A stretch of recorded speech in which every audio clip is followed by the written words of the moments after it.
Assalamualaikum, welcome to Mini Gamer.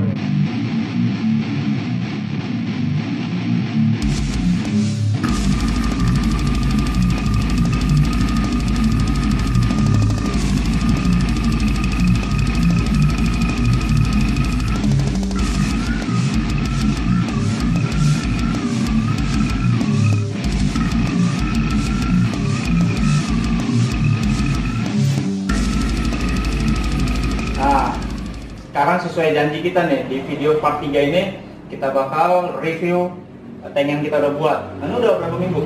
Kita 2 minggu ya kayaknya. 2 minggu lebih Kita nggak bikin 2 minggu lebih. video. Ya, kita gara-gara ke aktivitas lain, Iya. jadi kita baru bisa sempat sekarang.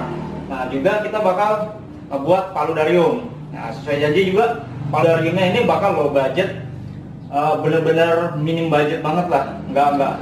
Nggak pakai misting, cuma mengandalkan kapilaritas dari media tanamnya. Nanti gue bakal ngejelasin apa itu kapilaritas, dan juga gue bakal ngejelasin tanaman-tanaman apa aja yang bisa di paludarium dan yang nggak bisa. Juga nanti tata letaknya, cara kita meletakkan tanaman-tanaman tersebut ya. Nah, jadi, ada lagi nih, kita bakal giveaway nih, ya kan? Iya, Bener ya, kemarin. pengumumannya bakal kita kasih di akhir lah. Jadi nanti kita bakal review dari Instagram yang udah tag gue. Nanti bakal kita liatin sama Dimas mana nih yang sesuai dengan metode kita. Jadi kita jelasin di terakhir nanti. Jadi jangan sampai di skip ya. Bang, gua lihat kok sekarang udah ribut-ribut banget ya dia. Ya, lumayan sih untuk perkembangannya setelah hampir 3 minggu ini. Ultrikeluarianya aja udah mulai panjang-panjang ya. Iya, Udah iya. panjang dan udah mulai merambat nih ke depan-depan.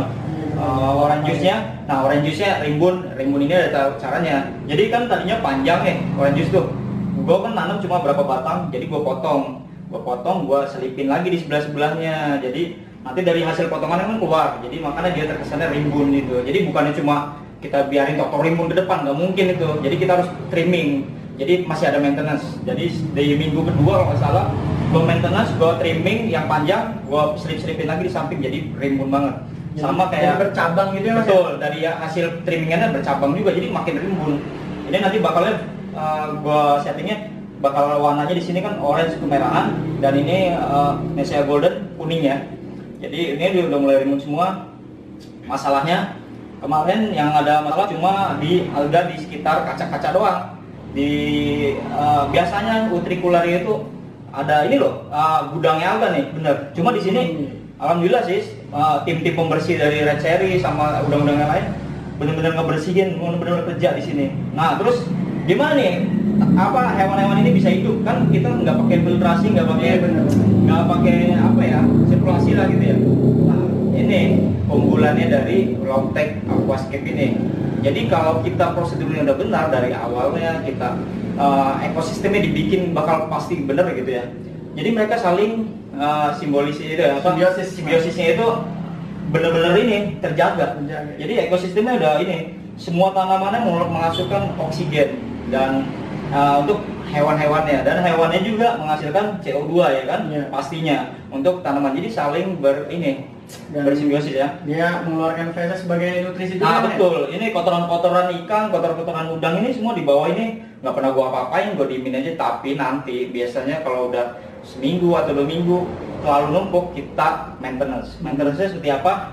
Maintenance-nya biasanya gue nih, Dimas, gua taruh ini di bak gede ya. Nah, kalau kita tunjukin sekarang nggak mungkin. Jadi gua ini aja simulasinya ya.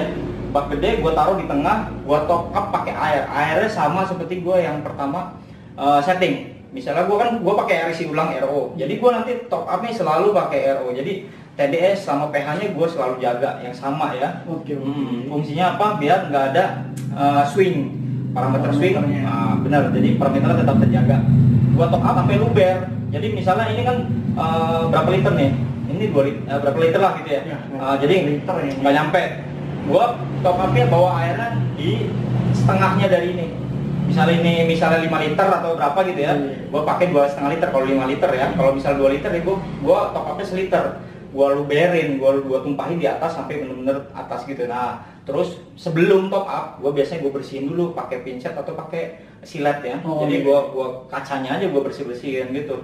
Biar kotoran baru gua top up. Jadi kotorannya udah otomatis keluar gitu. Jadi water change, ya itu water change sih, otomatis water change karena kita top upnya luber. Jadi cara maintenance-nya nanti kalau misalnya ini pindah tangan ke klien atau ke customer, kita jelasin gitu. Kita bersihin dulu kacanya, terus di bagian tanamannya kita bersihin biar pada terbang, baru kita top up. Top upnya gimana? Kita taruh di bak. Jadi luber, gak jangan di sini. Ini luber kemana-mana airnya pasti ada katakan ya. Jadi nggak perlu disipon emang ya?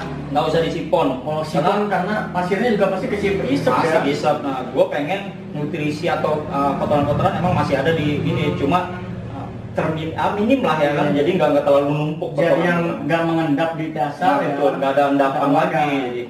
Untuk perawatannya biasanya gue 1 minggu atau 2 minggu sekali, tergantung guanya lagi moodnya aja.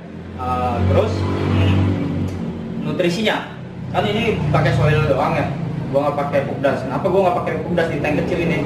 Karena tanknya kecil, ngapain juga gua pakai nutrisi berlebihan di bawahnya. Kalau bocor gimana nanti kan? Acak-acakan. Jadi kalau misalnya siapa tahu nanti pertumbuhannya jadi nggak berkembang atau tiba-tiba mengecil gitu tanamannya, berarti kan pasti kurang nutrisi. Gua nggak pakai pupcir sama sekali, jadi gua nutrisi cuma mengandalkan di sini. Jadi pasti gua tambahin pupcep ya, pupuk tancep. Itu pasti, itu gue untuk maintenance biasanya. Kalau di tank yang lain yang udah umur 1 tahun, gue pakai pupcep itu di bulan ke-5 atau ke-6. Biasanya udah kelihatan nih, tanamannya udah mulai gak serimbun, tumbuhnya gak secepat pas trimming cepat tumbuh gitu enggak. Nah itu gue udah indikasi banget kalau nutrisi di bawah ini udah pasti kurang. Gue kasih pupcep gitu. Berarti itu waktunya kapan pupuk itu ditambahkan ya Bang? Iya betul. Jadi kok jangan sebulan sekali kita tambahin pupcep atau gitu enggak.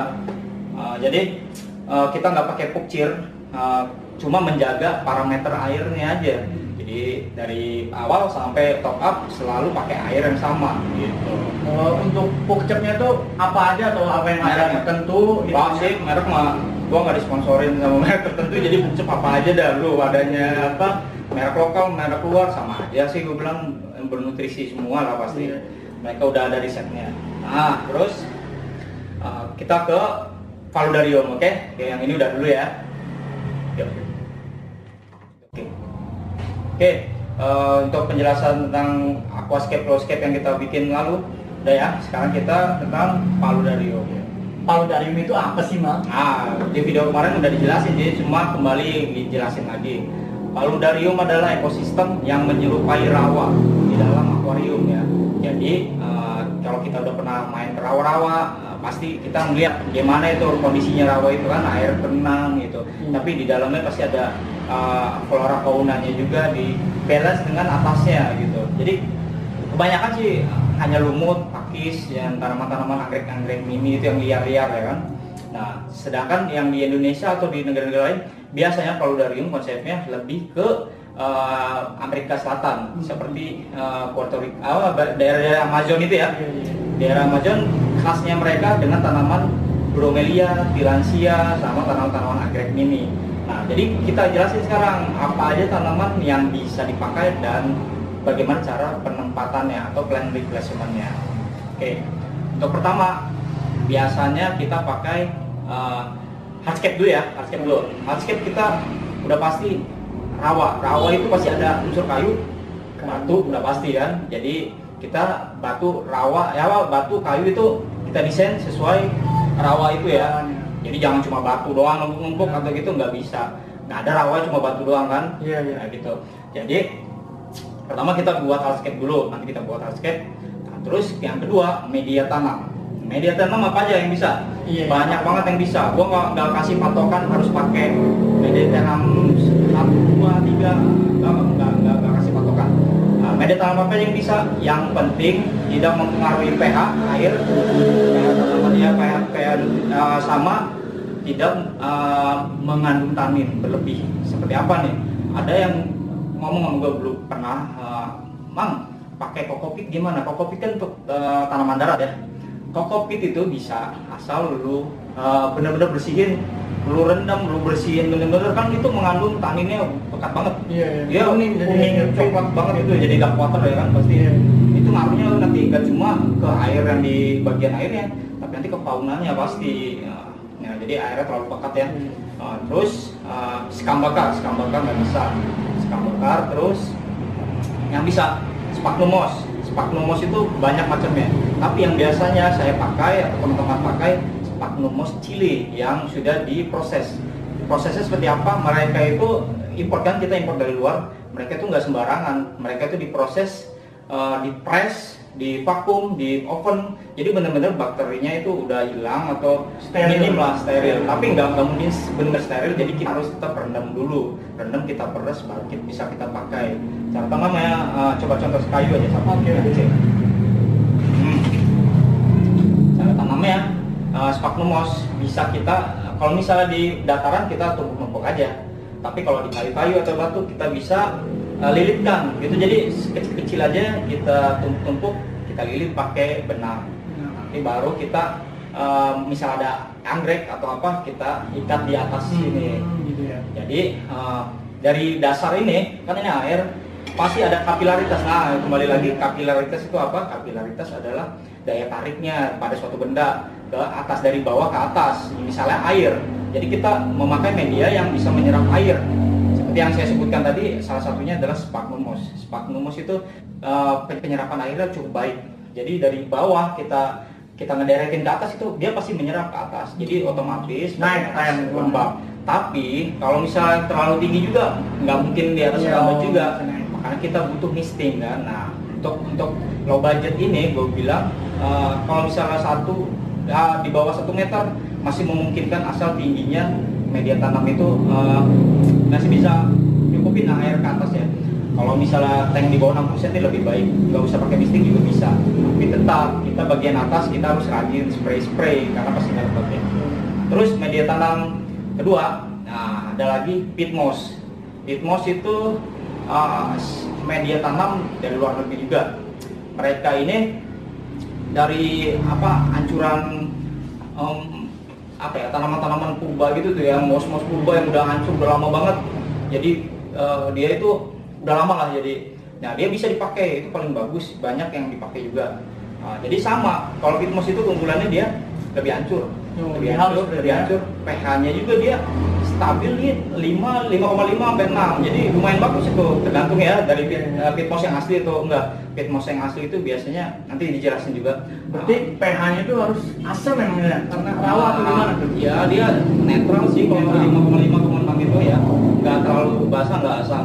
Nah terus cara nempelin ya peat moss itu dia bisa vertikal, jadi kita templokin aja secara vertikal. Kalau datar ya kita templokin biasa, tapi kalau di kayu kita bisa templokin. Nah terus ada lagi rock wall juga bisa.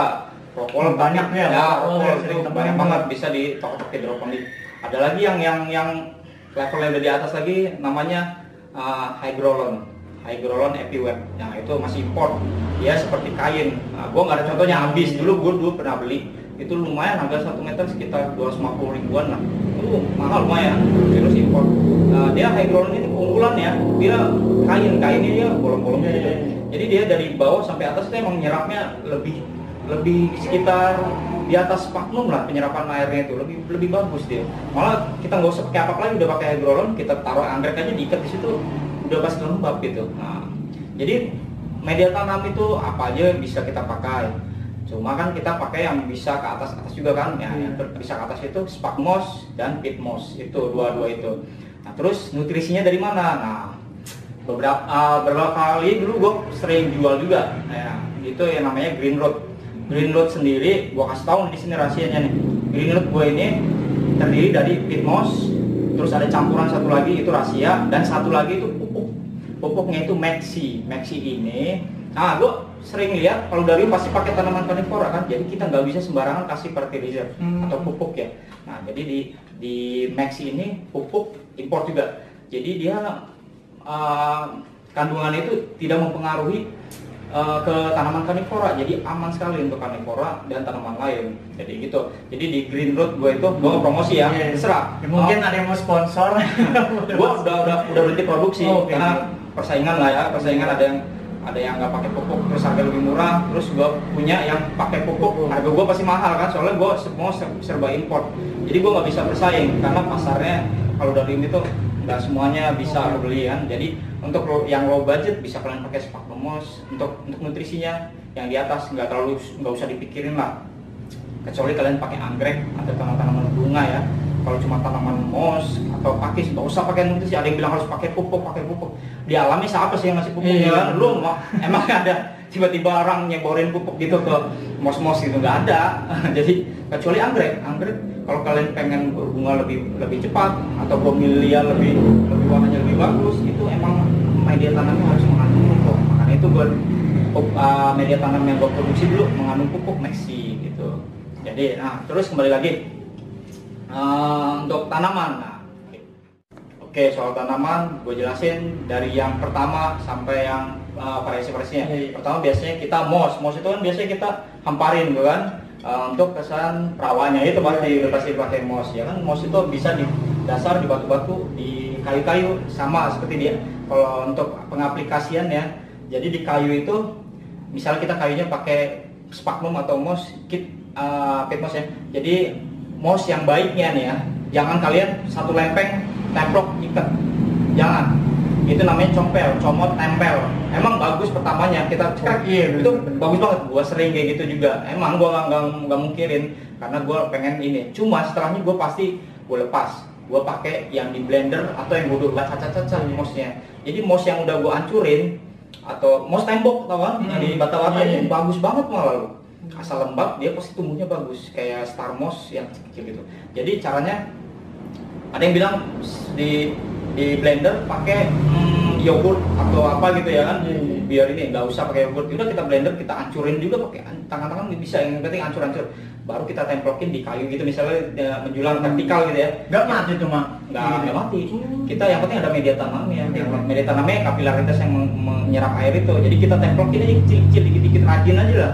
Nanti kita pasti lihat beberapa minggu kalau misalnya dia kering, berarti kurang lembab. Berarti baru kita pakai opsional misting. Tapi biasanya kalau cuma tank kecil kayak gini enggak, kalau kelembabannya udah pasti jaga. Yang misalnya di tebing-tebing gitu. Nah, untuk kan tadi ada yang kapilaritas air, terus kalau kurang kita misting. Cuman gue pernah lihat kalau di film video-video gitu ada yang dikasih aliran air gitu kan, kasih jalan-jalan kayak sungai gitu. Nah, kalau itu bisa nggak sih dikasih kayak gitu tuh, Mas? Bisa. Jadi itu namanya, kalau yang biasa pakai aliran air itu dripping. Kelemahannya di dripping ada dua.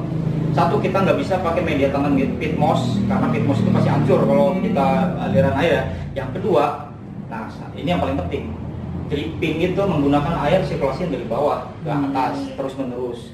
Di bawah ini pasti ada alga ya kan? Nah, ada lah pasti alga dikit-dikit. Pasti kita ke bawah ke darat. Darat pasti beralga, ada alga juga di darat. Nah, satu nih yang paling gue takutin dulu tuh biasanya alga cyanobacteria itu ya, tinggi air. Jadi cyanobacteria itu kalau udah di darat, aduh masya Allah itu hancur itu, tanaman itu udah pasti bau banget ya kemana-mana. Jadi bukan cuma mossnya doang yang hancur, nanti banyak yang tahu kan cyanobacteria itu yang kayak benyek-benyek gitu ya, bau gitu ya. Tanaman itu pasti mati kalau kena itu. Jadi kekurangannya dripping adalah itu. Pasti itu biasa di bulan kedua atau ketiga itu udah mulai kena masalah itu. Emang bulan-bulan pertama bagus banget, mossnya pasti cepat lembab karena emang kena aliran air terus. Jadi tapi itu moss itu jadi semi air ya. Enggak ini. Kalau lu mati drippingnya, otomatis itu moss bakal mati. Nggak percaya? Lu coba deh. Kalau kita nggak nyoba kita nggak bakal tahu. Nah itu makanya ada misting. Misting itu biasanya kita pakai timer. Jadi nyalanya itu per 2 jam sekali atau per 3 jam sekali selama beberapa menit untuk melembabkannya kan ya. Jadi kita nggak bisa terus-terusan kita kasih air terus di situ. Kalau kita dripping terus, akar tanaman juga pasti basah, busuk. Terus mossnya pasti kena alga nanti, pasti itu nggak mungkin nggak. Jadi intinya sih bikin ekosistem rawa, misting itu buat ngelembapin emang. Ya misting itu hujan lah gitu ya. Nah kalau dripping itu kayak ya aliran dari sungai yang dikit-dikit kena gitu. Jadi emang nggak harus full ya biar misting itu nggak harus terus-terusan atau harus pakai gitu nggak. Ya kalau kita punya budget lebih kita pakai misting.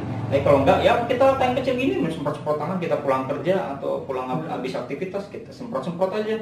Jadi nggak waktu yang banyak lah. Gitu. Asal konsisten ya. Asal dia konsisten dan media tanamnya mumpuni gitu, bisa menyerap sampai atas. Nah, kembali lagi tadi moss, yang kedua adalah pakis. Pakis dari hutan bisa. Caranya gimana? Pakis ini kita buat kokedama. Kokedama itu ada di beberapa video gua cara bikin kokedama. Kokedama itu akar dari kita nyabut dari liar, kita bungkus pakai moss, spakul moss bisa, pakai tukit moss bisa, pakai moss biasa yang hijau bisa, dikit aja, nggak usah banyak-banyak, nggak usah padat-padat. Nah, terus caranya gimana? Misal ambil kayu, sorry. Nah, misalnya bagian atas aja ya. Terus kita pengen ada pakisnya. Ini udah ada moss, udah ada media tanam, pakis bisa kita selipin aja. Jadi yang akar yang udah dibuletin kokedama kita mau selipin di sini. Jadi lembab pasti kan, nanti pakis pasti itu. Biasanya kalau kita yang dari liar adaptasi lagi. Biasanya nanti pakis gua atau hitam atau kering. Ya itu adaptasi. Kalau udah di luar itu sinar mataharinya nggak tahu dari jam berapa sampai jam berapa, terus intensitasnya berapa jam, maksudnya kena sinar mataharinya, kelembapannya berapa, udah pasti dia mengalami ini. Jadi yang beda dari cara dia bentuknya kita potong itu, daun keringnya udah jangan malas, potongin aja terus, nanti juga tumbuh lagi yang baru. Nah itu tumbuh yang barunya itu udah mengikuti ekosistem dari tank. Jadi harus sabar. Nanti tapi kokedama tuh beda sama wabikusa berarti emang ya? Beda. Hampir sama tuh ya? Ya hampir sama metodenya membulat itu. Tapi beda. Kalau kokedama kita bisa pakai tanaman apa aja. Maksudnya kalau wabikusa kan lebih ke aquatic plants ya. Ya aquatic plant yang di immerse. Kalau kokedama kita lebih luas, seperti anggrek, seperti bromelia atau apa bisa kita kokedama. Nah, yang ketiga biasanya banyak yang pakai anggrek. Anggrek ini gue jelasin soal anggrek. Anggrek banyak yang tahu, pasti banyak jenisnya, ribuan atau berapa puluhan ribu jenisnya di Indonesia ini, yang ada yang mini, ada yang besar. Nah untuk kebutuhannya pasti kita ngikutin size tanknya. Kalau pengen tank segini pasti kita butuh yang mini. Untuk mini sendiri banyak jenisnya, dendrobium aja ada banyak yang mini ya, kayak lamelatum atau macam banyak lah. Terus ada Soenorchis, ada beberapa tanaman mini kayak Phalaenopsis juga ada yang mini juga. Jadi banyak jenisnya, tapi tidak semua anggrek bisa bisa. Biasanya ya. Kayak macamnya dendrobium, dan dendrobium aja ada yang tahan lembab banget, ada yang butuh angin, ada yang benar-benar butuh sirkulasi udara.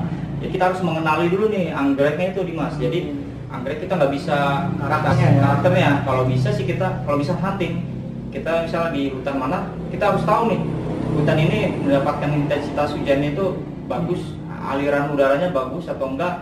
Nggak bisa kita misalnya di situ hutan terbuka, kita ambil anggrek yang kena aliran anginnya bagus, gitu sirkulasinya, kita comot, kita masukin di sini yang lembabnya super, nggak bisa, pasti mati itu. Berarti adaptasinya nggak bisa adaptasi, malah stagnan hidupnya, kasihan lah ya. Jadi beberapa yang suka lembab ada bulbophyllum. Bulbophyllum itu biasa anggrek mini, banyak jenisnya. Aduh, nggak bisa disebutin satu-satu lah di sini ya. Jadi tapi yang paling tahan lembab itu bulbophyllum. Cara pengaplikasiannya biasanya kalau kita di bagian atas ini kan media tanam nih, terus kita moss, jangan di bagian yang benar-benar basah, tapi yang agak kering dikit lah, nggak kering, nggak basah, lembab aja. Kita taruh di atas moss, baru kita lilit pakai benang. Ya, jadi jangan terlalu basah, nanti pasti akarnya busuk. Nah, untuk penempatannya,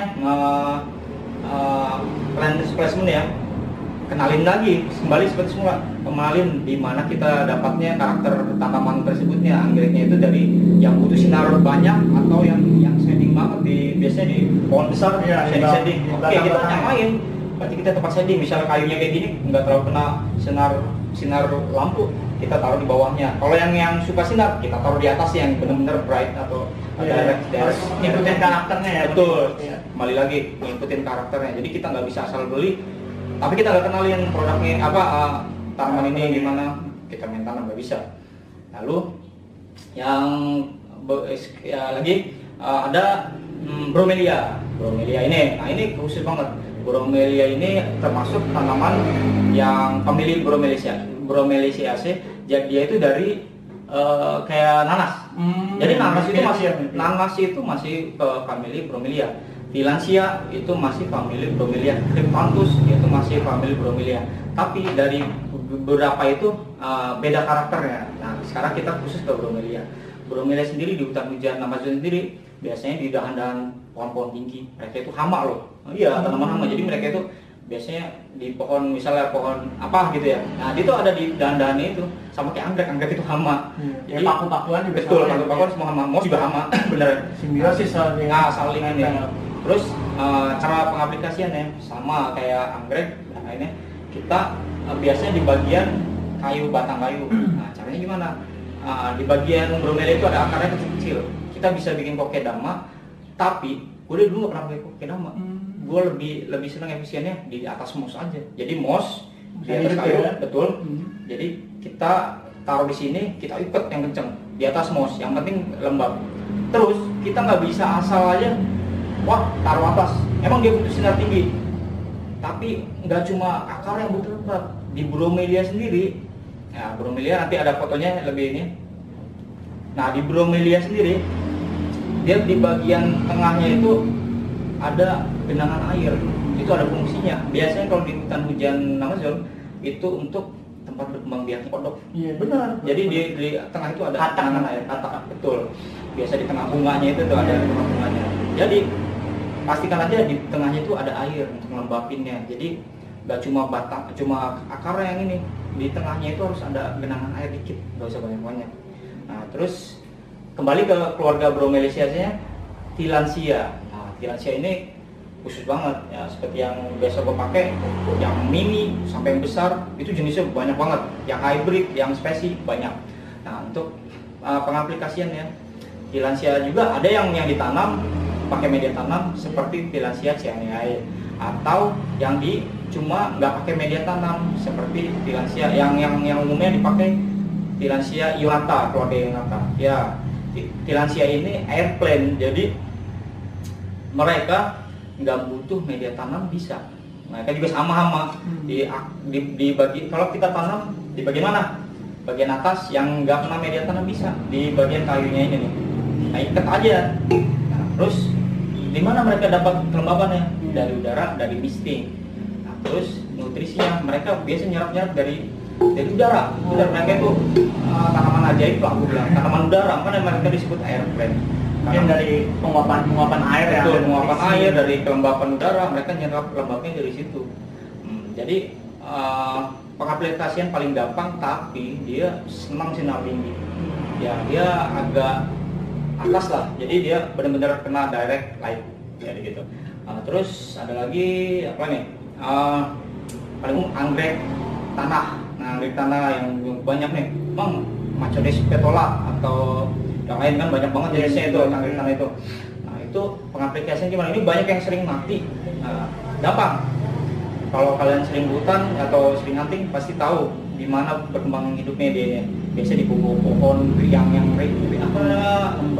lembab teduh.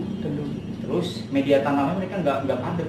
Jadi kalian yang penting media tanamnya, cara nanamnya nggak usah padat-padat. Akar itu malah kayak nyembul-nyembul gitu, cuma kasih tutupin mos aja dikit. Terus tempatnya agak shadingnya, udah pasti. Terus ada tanaman karnivora. Nah, banyak banget nih jenisnya tanaman karnivora. Salah satunya adalah yang paling umum dipakai di Paludarium adalah Nepenthes atau kantong semar. Nah, kantong semar sendiri ini gimana cara kita nanamnya dan jenis apa aja yang bisa. Nah, sama seperti anggrek, jenis tanaman karnivora yang satu ini, gimana kita mau aplikasinya tergantung kalian mendapatkannya dari daerah mana. Ada yang dari dataran rendah, dataran menengah, dataran tinggi. Ini lebih spesifik lagi. Gak bisa kalian pakai dapatnya dari dataran tinggi, terus kita sendiri di dataran rendah nih, kita di pesisir pantai, kita mau melihara tanaman dataran tinggi, tapi cuma tank terbuka kayak gini nggak bisa, pasti mati. Mereka butuh lembab dan dingin. Biasanya di drop temperatur malam, itu penting banget. Nah, itu udah lain ilmu lah. Tapi yang sering kita pakai, yang penting kita harus tahu nih dari mana asalnya Nepenthesnya, jenisnya itu apa. Jenisnya dari dataran tinggi, rendah atau menengah. Kalau menengah masih bisa loh di ini ya, soalnya kelembapan udah pasti tinggi di sini. Kalau untuk masalah suhu ruangan berapa sih, bisa dingin, bisa ini, bisa kita kawin.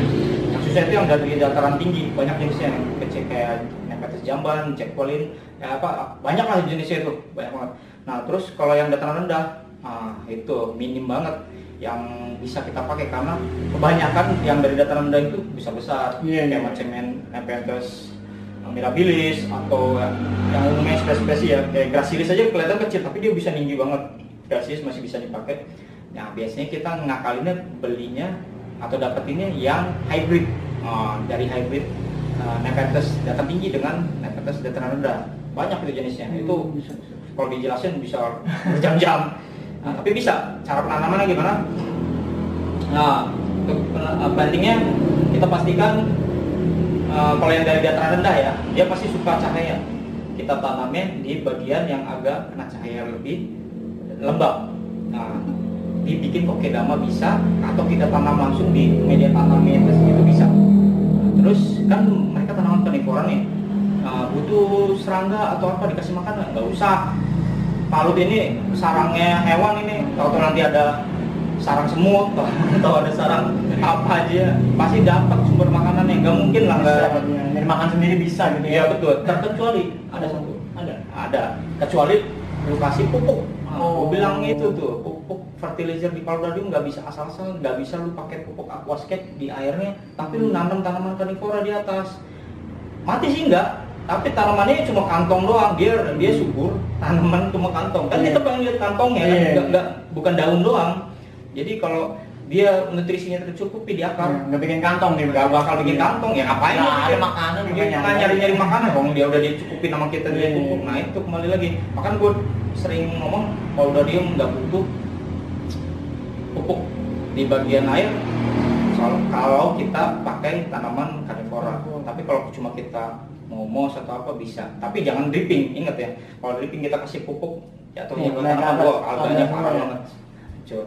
Nah, terus ada tanaman karnivora lain, Drosera. Drosera ini sama Venus flytrap. Ada Drosera, Venus flytrap. Mereka ini sangat rawan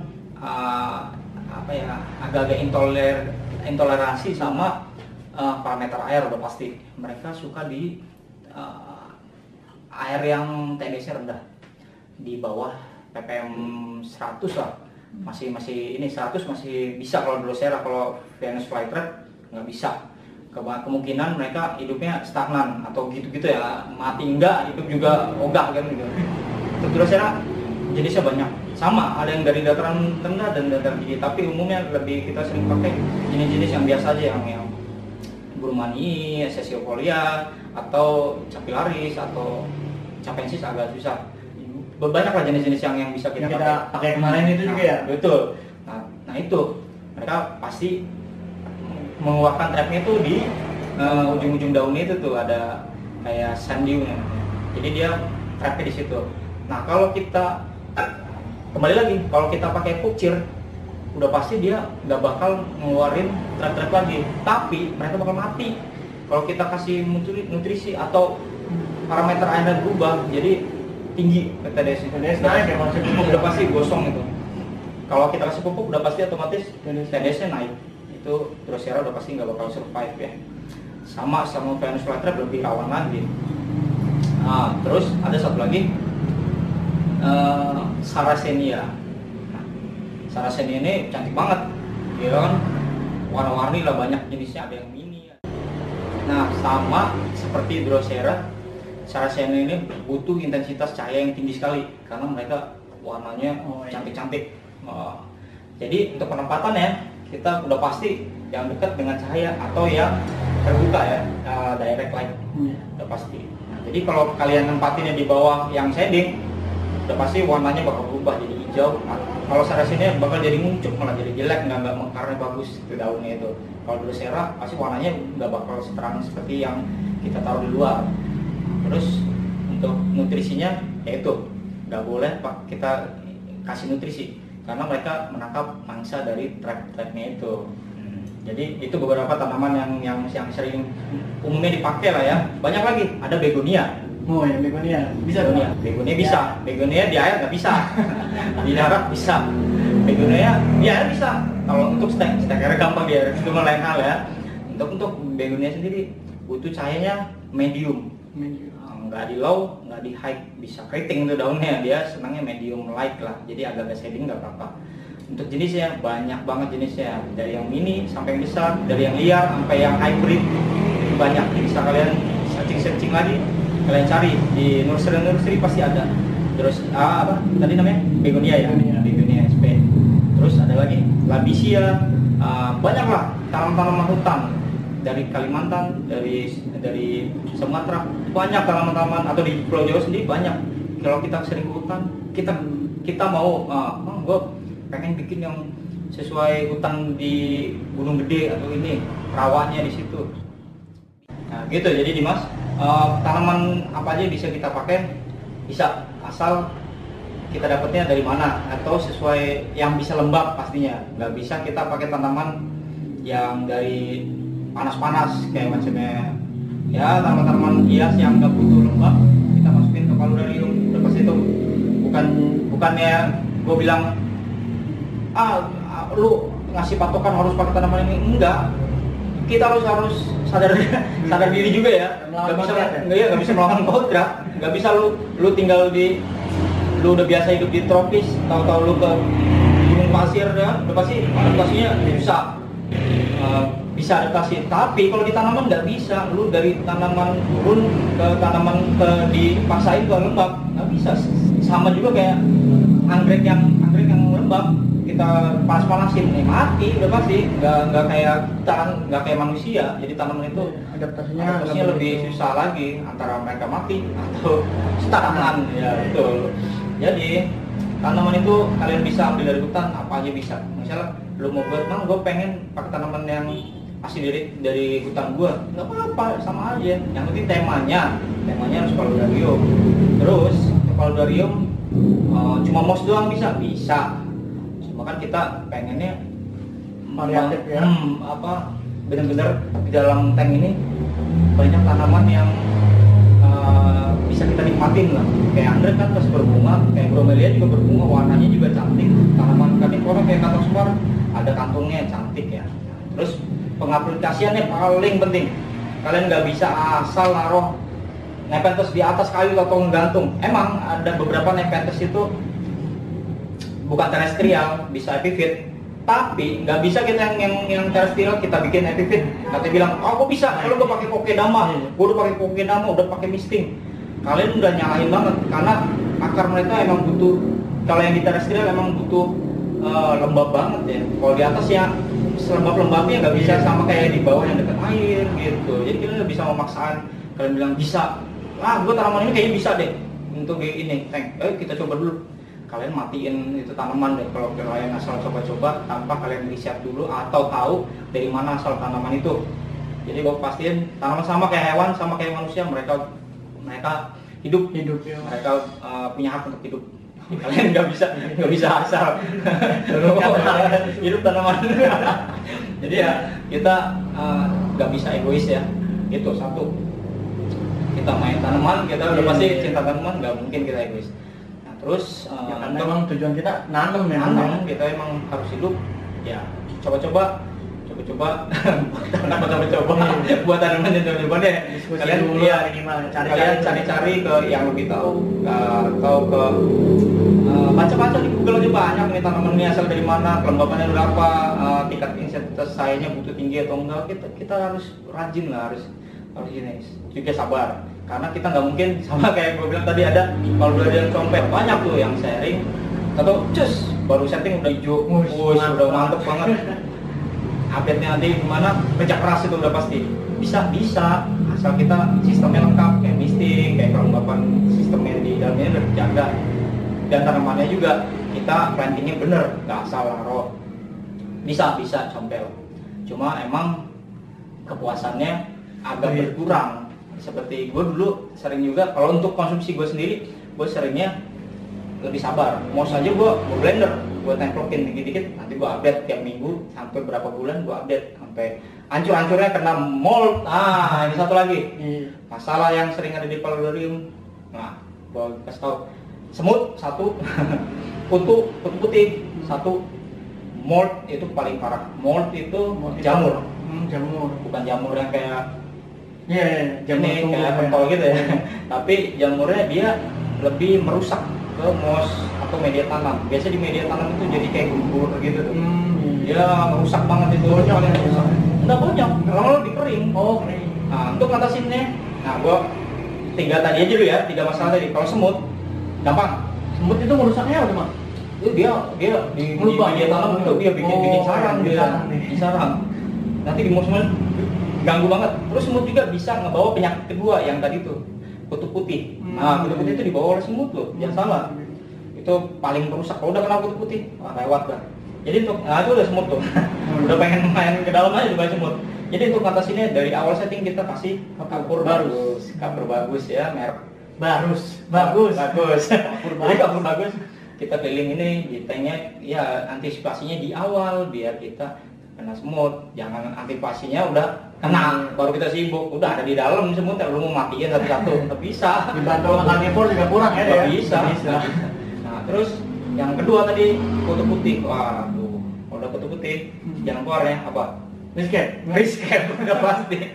Kalau lu udah kena kutu putih itu rusak itu, tanaman akarnya hancur, tanaman bakal layu, bakal kesemuanya itu hancur.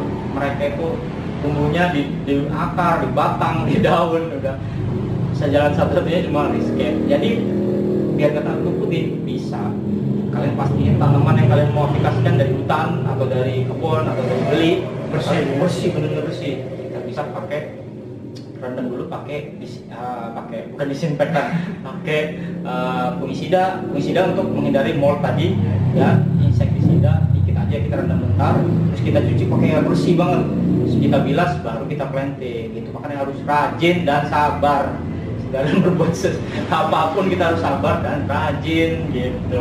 Ilmunya juga ya, nggak bisa kita asal wah tanaman ini dari pot langsung taruh. Lu gila lu, itu bawa bakteri apa lu nggak tahu itu di dalam itu dari tanaman satu yang rusak bisa merusak semua tanamannya. Lu ngebunuh tanaman dulu dan ngebunuh yang satu ekosistem di dalam sini. Harus terencana. Betul. Kutu putih paling mematikan. Yang ketiga tadi mold. Cara mengantisipasinya, kalau mold itu udah pasti ada nanti. Biasanya kalian kayak jaring putih, tau gak di mos-mos itu ada jaring-jaring putih gitu ya, di media tanam jaring putih itu mold itu. Bukannya ada laba-laba bersarang situ, enggak, emang mirip. Mold itu biasanya kalau nggak di kaca, funginya itu kalau nggak di mos. Lebihnya banyaknya di media tanam di mos itu merusak. Itu pasti bikin tanaman busuk. Kalau tanaman busuk, kalau media tanam jadi gembur. Kalau gembur udah pasti tanaman rusak. Nah gitu, cara antisipasinya ada yang namanya springtail dan isopod. Nah, kedua hewan kecil ini biasa kita dapatkan di tempat sampah, jadi kayak undur-undur itu kecil-kecil gitu tuh. Mereka ini di sampah itu nggak ada fungsinya. Mereka ini mengolah, jadi mereka tuh mengolah itu jadi media tanam yang bagus kan. Jadi biasa dikompos juga kecil ya, bukan untuk mereka itu jangan kalian bunuh, itu berfungsi loh. Itu menggemburkan media tanam dan juga memakan mold. Jadi banyak juga ya kalau ngeliat di YouTube tuh cara budidayanya banyak. Kalau kalian mau beli banyak kok yang sekarang apalagi penghobi tarantula, mereka pasti ya kan makannya benar sopot, apalagi bagus bagus. Ada jenisnya, ada yang belang itu udah bagus. Ala bebek milipede tau kan, milipede itu kayak kaki seribu gitu ya. Seribu ya, yang mini banyak, atau kelabang kecil-kecil. Kalau ada kelabang ya pasti ini taruh, kalau itu ada kelabang biasa datang dari mana? Dari mos biasanya. Terus gue matiin nggak? Ya kalau lu tega lu matiin dah, tapi kalau gue bilang jangan dimatiin. Mereka juga ada fungsinya di dalam ini. Nggak mungkin kelabangnya kita berubah jadi raksasa jadi Godzilla, nggak bisa. Memang itu tempat yang sesuai. Di paludarium kalian itu tempat ekosistem yang sesuai untuk fauna yang gue sebutin tadi. Isopod, springtail, serangga tapi serangga yang berfungsi. Komposer kayak serangga kayak walang, mati lah. Jadi beberapa serangga itu ada fungsinya, kayak cacing tanah aja berfungsi juga untuk mengumpulkan media tanamnya sama. Bisa tuh, boleh. Bisa. Ya, dibilang boleh. Kalau gue sih jijik, gue paling jijik sama cacing. Jadi kalau ada cacing gue langsung gue keluarin. Gue mending ada milipede atau kaki seribu itu, atau isopod dan springtail ya. Jadi gue kasih fotonya jenis-jenisnya. Nah terus untuk itu mereka nggak cuma untuk pengembur media tanam, juga makanin mold tersebut. Nah gitu. Terus kalau misalnya udah nggak ada mold terus gembur, mereka pasti butuh makanan. Nah kalian cari kerseednya, atau kalian beli bisa di mana, kalian tanya kerseednya makannya apa, butuh apa. Jadi gitu. Jadi nggak cuma kalian beli cuma untuk mold, terus mereka nggak beres, nggak ada makanan, mereka mati. Kalian harus tanggung jawab. kasih makan juga. Oke, nah itu beberapa tanamannya. Dan lagi kita sekarang bahas soal hewan apa aja. Fauna. Fauna untuk di paludarium itu udah pasti kan kita ada 2 ekosistem, akuatik dan darat. Untuk di akuatiknya sudah pasti kita bisa ya ikan ya yang dirawat apa. Nah, yang pasti nggak banyak ngasilin kotoran juga. Kayak udang, ikan itu udah pasti kita pakai. Untuk daratnya, itu banyak banget. Tapi ada 2 macam. Ini yang paludarium terbuka dan ada yang enclosure. Enclosure itu tertutup, biasa pakai pintu ya. Nah, terus kalau yang terbuka ini apa aja yang bisa? Sebenarnya banyak yang bisa, kayak macamnya crab itu yang mini crab gitu ya, kecil-kecil itu bisa. Duyung bisa tuh, bisa. Ya kan ada angin air ya. Jadi yang penting nggak kabur aja, yang penting ekosistem yang benar. Nggak rusak tuh ya? Nggak rusak.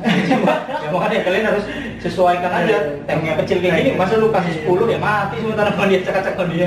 Nah, terus ada crocodile sking. Crocodile sking itu biasa gue di palu terbuka juga ada, yang di belakang gue ada 3 sepasang, sama ada 1 lagi seikuan. Jadi udah berapa aja kalian sesuaikan ukuran tanknya. Nah, crocodile sking ini ada fotonya. Nah, crocodile sking ini hewan dilindungi nggak sih ya? Gue juga lupa ya. Dari luar. Dari Papua. Kalau nggak salah ya, semua hewan itu ya banget sih ya. Dilindungin harus kita lindungin ya. Jadi pembeliannya juga biasanya banyak yang jual juga antara hasil hunting atau budidaya. Gue kurang memahami, bukan ini. Tapi gue pastikan itu emang tanaman hewan yang untuk paludarium. Jadi bisa. Semi akuatik dia. Semi akuatik karena dia yang penting ada air dan ada daratan.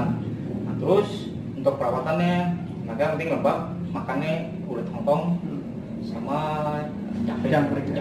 Tapi untuk kayaknya anak ulet hongkong aja udah bagus dah. Jangkrik makanin daun-daun juga dia. Ya, jangkrik kalau lepas mereka makanin daun. Terus juga bisa bikin cepat gede juga crocodile sking atau obesitas kan kasihan juga.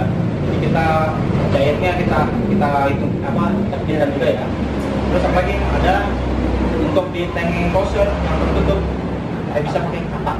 Nah, pasti jenis katak sendiri untuk di Indonesia banyak banget yang mini macam hilarana. Gue dulu pernah pakai hilarana dari Palembang, itu mirip kayak poison dart frog ya, PDF ya. Bedanya mereka nggak ada racunnya, beda sama PDF. Nah, terus ada lagi milk frog ya. Ya betul. Dampi nggak bisa. Dampi rusak. Nah, yang bisa Wallace tree frog ya, yang terbang itu yang hijau, yang merah biasanya itu bisa. Ada fotonya. Terus ada lagi katak emas. Bahasa Latinnya nanti gua sertain di foto. Ada katak emas itu bisa. Pac-Man nggak bisa. Pac-Man, Dampi nggak bisa. Dampi itu lebih senang dia gimpun aja, bunyi. Kalau nggak di pohon-pohon, tanaman hancur, anggrek-anggrek lu pasti rusak semua nanti. Terus banyak banget itu katak-katak yang tapi kalian harus bertanggung jawab. Kalau kalian melihara, kalian harus caresitnya harus tahu, kasih makannya, terus tanknya juga ekosistemnya harus berkembang dulu. Nggak bisa kalian baru setting langsung deh katak-katak mati itu ya, hancur tanamannya ya, mati itu kataknya juga. Nah, kalau misalnya bromelia, kan katak-katak kecil itu butuh berkembang biak. Kalau di air dia pasti terbanyak ikan, pasti otomatis telur-telurnya dimakan ikan. Makanya harus ada bromelia. Bromelia itu nggak cuma cantik tapi juga ada fungsinya. Di bagian tengahnya itu ada genangan air untuk katak-katak tersebut untuk berkembang biak. Nyamuk bisa juga. Nyamuk itu bisa, makanya di tank ini pasti banyak nyamuknya. Sarang nyamuk udah pasti ya. Betul. Jadi kalau kalian pengen pelihara katak, tanknya yang tertutup atau enclosure. Enclosure sendiri lebih familiar disebut vivarium. Itu bahasan berikutnya. Tapi tetap aja kalau misalnya 2 ekosistem vivarium kan lebih kompleks ya. Tapi di paludarium yang tertutup itu sama seperti vivarium, sistemnya lebih kompleks karena tertutup. Kita harus memastikan aliran udaranya di dalamnya bagus, airflow-nya. Jadi kalian harus biasanya kasih pasang fan untuk sirkulasi keluar masuknya. Nanti mungkin ini konten selanjutnya ada lagi nanti Bu kasih tahu tentang cara membuat vivarium enclosure, cara sistemnya, cara bikin false bottom, cara bikin air circulation, cara bikin mistingnya, cara sensornya pasang gimana. Nah, itu nanti kita bahas lagi di selanjutnya. Sekarang pengumuman giveaway ya. Beberapa udah ada yang tag gua di Instagram soal giveaway. Giveaway gua pintu anakan ya. Setelah kita lihat-lihat juga ada satu yang benar-benar main ya, mature-nya bagus, untuk perkembangan tanamannya bagus, sistemnya juga sama seperti yang kita terapin, sama-sama low tech. Jadi ada beberapa yang bagus tuh Mak. Satu ya. Oh bukan. Nah ini dari Asbi. Ini nanti kita lihat fotonya lagi. Ini bagus nih. Dia pakai tanaman rainbow ya dia. Rainbow. Tanamannya rainbow. Kayaknya ini antara Cuba ya. Di kordonnya Cuba udah mulai ngerambat. Terus bagian yang keluar ini stem-steman dia. Kayaknya esperet sama apa gitu. Jadi kelihatan tanam bukan cuma baru planting atau ini. Ini perkembangan tanaman juga lumayan bagus. Dia ada beberapa tanknya juga tuh. Nah ini cakep nih. Ini wah ini lumayan nih, bagus nih. Bagus. Simple ya. Hidup. Oke. Jadi untuk yang kalian yang udah tag juga, yang nggak pilih, yang berkecil hati, terima kasih banget. Terima kasih banget partisipasi. Yang penting kalian udah bikin juga ya kan. Yang penting kita hobinya sama. Ya itu. Ini yang Asbi _Asbi. Bisa DM gua alamatnya, nanti gua kirim. Selamat Anda menang ya. Anda mendapatkan 2 anakan pintu. Sekarang kita membuat paludarium. Ya, paludariumnya dimensinya 30 kali 15 kali 30. Oke, kita buat yang mini budget. Pakai semua yang sebab kita ambil dari alam atau yang bekas-bekas. Ini kebetulan gua pakai yang udah bekas setting dulu ya. Ada. Dan batu juga sama, udah bekas setting tuh, masih ada bekas mos-mosnya. Kenapa gue selalu pakai yang bekas? Kalau nggak ada yang baru juga nggak apa-apa. Gue lebih seneng karena ini udah pernah pakai gitu. Jadi kayaknya udah ada bakteri baiknya lah, udah mangkrak kan. Jadinya sih gitu. Ngirit lah gitu. Jadi udah pasti kita hardscape pertama kita buat dulu. Dan batunya gue pakai Lavarok. Lavarok ini murah banget. Berapa sih sekilo nih? Paling kalau di ecer ya nggak jauh marah. Ya, goceng lah boleh sekilo kan. Sekarung murah juga. Kayu murah. Jadi kalau gua budget ini kira-kira berapa nih? Ini paling sekitar 30.000 lah. 30.000 bayangin lo. Tapi belum tank, belum lampu, ya kan. Jadi kalau untuk isinya 30.000 untuk hardscape cukup. Untuk tanaman ya bisa 1 juta. Tergantung dulu tanaman. Kalau lu pakai tilansia, spesi anggrek-anggrek spesi atau pakai bromelium ini tuh mahal loh, di sana loh. Atau tilansia itu ini banyak banget jenisnya mahal-mahal. Ini nggak mungkin tuh dalamnya cuma 30.000 cuma sama tanaman, nggak mungkin. Kalau cuma mos sama pakis-pakis ngambil itu ya 30.000 bisa jadi. Ya enggak ini. Dan ilmunya juga yang bikin mahal itu ya. Kalau kalian minta bikinin gua 6 juta per meter. Kalau iya kan itu jasa orang beda. Kalau gue sendiri matok emang segitu, 1 meter 6 juta. Bisa dihubungin ya. Bisa dihubungin kalau kalian mau. Nah terus kalau kalian bikin sendiri, ya 30.000 gitu. Jadi pilihan ada di kalian. Tapi nggak bisa kalian ke toko bilang, Mas saya pengen bikin paludarium atau aquascape 30.000 sesuai kayak di YouTube. Bego itu yang bikin YouTube-nya. Gue bilangin aja. Kalau kalian bilang bisa di under 100.000 lengkap full set, matilah semua pedagang-pedagangnya. Nggak mungkin ya? Nggak mungkin. Kecuali bikin sendiri, punya pabrik. Bikin sendiri. Jadi kalian harus pintar. Iya itu. Hardscape udah pasti. Gue di sini pakai kayu renteng yang udah pernah pakai. Terus Lavarok untuk media tanamnya. Nah ini gue kebetulan gue sponsorin juga sama Tropical Pet Store ya. Dari Tropical Pet Store. Tropical Pet Store ini toko aquascape di Cilegon. Jadi dia ini kebutuhan aquascape ya ada semua, dari batu, kayu, pasir, soil juga ada. Nah, untuk ini sekarang apa bawahnya? Apa? Oh iya, ini beberapa yang ada ya di toko. Ini ada River Sand, pasir sungai lah. Pasir sungai. Dan ini pasirnya udah bersih ya, karena diambilnya dari langsung sungai yang bersih, arusnya deras. Jadi kita langsung pakai, itu dia langsung nggak perlu cuci lagi. Oh gitu? Iya. Jadi nggak kan kalau biasanya kalau silika ya, silika Iya. sand sering kita pakai pasti banyak butek ya, butek. Wah, kapurnya banyak banget tuh Iya. putih ya. Busanya banyak. Oh ini enggak? Enggak, bisa Satu. juga mantep. Ini juga berat nih, jadi langsung turun ke bawah dia. Turun, nggak ngambang-ngambang. Iya, iya. Bagus. Terus ini? Ada lagi, aduh, yang ini namanya Moza Sand. Wow, moza keren namanya. Pasirnya sih hitam ya dia. Untuk mesnya sih hampir sama kayak River Sand ya. Dia juga nggak perlu dicuci, dia udah bersih banget. Nah, Wah, keren. pasirnya hitam ya dia. Mungkin untuk kebutuhan tema-tema apa gitu. Nah, biasanya kalau pasir atau media tanam di air, gua sih mengikutin batunya. Iya. Kalau batunya gua pakai laparok hitam, otomatis gua pakai yang bright, yang media tanam. Bukan media tanam, cuma cosmetic sand ya. Gua pakai yang bright kayak seperti River Sand ini bisa. Kalau yang pakai apa ini? Moza ya. Moza sand karena gelap. Mungkin gua cocoknya pakai Siriu ya, Siriu Grey. Jadi Siriu Grey kan warnanya batunya cerah. Jadi gua kombinasikan dengan media tanam yang Kontras yang ya kontras itu di mata juga enak lah dilihat. Oke, ada pasir apa lagi?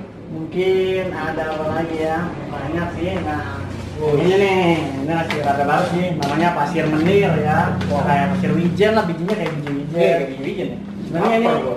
kerikil, kayak kerikil-kerikil yang di sungai gitu. Ya emang dari pinggir sungai, cuman yang sudah diayak ya, mesnya Oh. udah sama semua. Keren. Ini bukan pasir ya, ini emang jadi dia Size kecil ya? size-nya kecil, mungkin untuk tanaman-tanaman yang butuh oksigen di bawah ya. Oh, iya, iya. Dari berizom-rizom gitu, dia mungkin cocok nih. Oke, yang lain satu lagi Mas. Ada lagi yang mungkin buat nah ini nih, ada pasirnya warna kuning. Wow, keren nih. Ini Yamaya Sand. Yamaya. Sekilas lihat mungkin kayak bubuk kunyit ya. Iya, bener. Cuman ini sebenarnya masih Kayak sebuah kayu loh. Iya, masih termasuk dalam silika ya. Dia cuma kadar lumpurnya dia rada tinggi, jadi makanya dia warna kuning. Makanya untuk pemakaiannya ini nggak disarankan untuk dicuci, karena dicuci nanti dia rada pudar. Jadi biasanya kita pasang, kita WC terus sampai kadar cloudy-nya dia rada hilang. Oh gitu. Tapi Iya. tapi kalau yang ini agak cloudy ya. Ada cloudy. Sama kayak pasir silika cloudy itu ya. Iya, Tapi cakep loh yang kuning loh. kuning. Cocok nih pakai laparok. Rawa-rawa gitu. Rawa-rawa cocok banget. Apalagi nih? Oh ini batu-batu lebih ke batu ya? Iya, batu-batu nih nanti. Oke, coba lihat. Mati. Apa yang lain? Mana batunya? Oh ini. Dan kosmetik lagi. Nah, ini ada silika coklat. Oh itu silika coklat Iya. tapi size-nya besar. Size-nya besar sama tiga. Di sana itu ada 3 size, 1, 2, 3 sesuai kebutuhan. Nah kalau ini apa nih? Oh Ini itu Tiasen. Oh, Tiasen. Kemarin tuh mungkin masih banyak juga yang pakai ya Tiasen. Dia juga kerikil-kerikil yang ada di sungai. Sungai ya. Cuman dia mesnya lebih besar. Cocok buat main mungkin natural, biotop juga cocok ya. Cakep nih. Iya. Cocok ini sama batu-batu kayak batu-batu sungai. Iya, ya. batu-batu Cakep sungai. nih. Iya. Lebih kontrasnya dapet ya warnanya. Oke. Jadi untuk itulah, tapi sebenarnya ada banyak lah, kurang lebih ada 7 sampai 10 jenis pasir yang ada di di toko. toko ya. Iya. Tuh, untuk kalian online juga ya? Online juga ada. Online juga ada. Nanti gua kasih linknya di bawah di deskripsi, link Instagramnya sama kontak personnya ya. Tropical Pet Store. Iya. Ini untuk kalian yang tinggal di sekitaran Banten, kayak Cilegon, Serang, kalian bisa kunjungi langsung nih ke tempatnya. Langsung. Bisa milih-milih loh. Jadi pemiliknya ramah loh. Jadi kalian bisa milih kalian butuh apa temanya, misal mau bikin biotop atau aquascape, kalian butuh soil atau butuh das atau tanaman juga ada ya kan? Ada juga. Jadi kalian nggak usah jauh-jauh online atau kalian tinggal jauh, kita juga jual Bisa online ya, online, bisa bisa. online. Harga ya kompetitif lah gitu. Nggak bisa dibilang murah, nggak bisa dibilang sama ya, bisa kalian bandingkan sendiri. Cuma kita kompetitif aja. Gitu ya. Iya. Nah, terus nah karena kita nggak pakai di sini laporok, kayaknya gua mau pakai pasir yang mana ya? River deh. River ya. Represent kayaknya cocok banget nih sama lava rock yang hitam gini. Kontras ya. Oke, tapi karena keterbatasan waktu nih, Ya, iya benar. kayaknya kita bikin balutnya di Episode selanjutnya Iya. dia. Ini part 1 kalau dari Yum nanti ya, oke. Iya, Jadi kita part 1 besok kita akan membahas tentang membuat hardscape-nya dan memakai media tanamnya dari yang akuatik sampai yang daratnya. Dan juga planting mouse-nya yang gua bilang di blender atau diacak-acak itu. Nanti gua kasih tahu semua secara detail. Untuk video ini kayaknya kita cukup karena udah waktunya juga dan hampir maghrib. Kita ini masih puasa, ini udah puasa udah mau terakhir. Alhamdulillah kita masih puasa. Alhamdulillah belum batal. Jadi ini kering banget nih mulut. Udah haus banget ngomong udah hampir 1 jam. Semoga video ini bermanfaat ya. Iya benar. Untuk kalian yang memulai. Kalau dari Yum Aquascape, semoga apa yang kita bahas ini bisa dipahami. Dan kalau misalnya ada kekurangan atau ada kata-kata yang enak, dimaklumin karena kita manusia ya. Iya benar. Jadi terus kalau misalnya kalian itu untuk video nanti berikutnya kita buat kalau dream sekalian Q&A atau Q&A sih kita dibedakan deh. Gak usah panjang-panjang, Q&A sih lebih seputar pertanyaan-pertanyaan. Nanti kita bahas soal lighting berapa jam atau itu kan sering banyak nanya, nanti gue jawab lagi di Q&A biar lebih jelas. Gue ini ya. Iya, silahkan tanya lah sebelum waktunya. Terus semoga video ini bermanfaat. Kalau menurut kalian bermanfaat, kalian share, kalian like, kalau bisa sih di subscribe ya. Terus jangan di skip. Kalian tonton karena mungkin ada yang lewat nanti nggak kejalan ilmunya. Jadi cuma ini yang bisa gua kasih ilmu secara gratis. Kalian bisa terapin, kalau cocok kalian terapin terus, kalau misalnya divariasiin sesuai kalian bisa juga. Jadi nggak ada namanya ilmu mutlak, nggak ada. Semua pasti beradaptasi ya. Jadi kalian bisa beradaptasi dengan ilmu kalian sendiri. Beda tempat juga Ya, beda. Pasti, udah pasti. Jadi coba sampai sini, sampai ketemu di video berikutnya.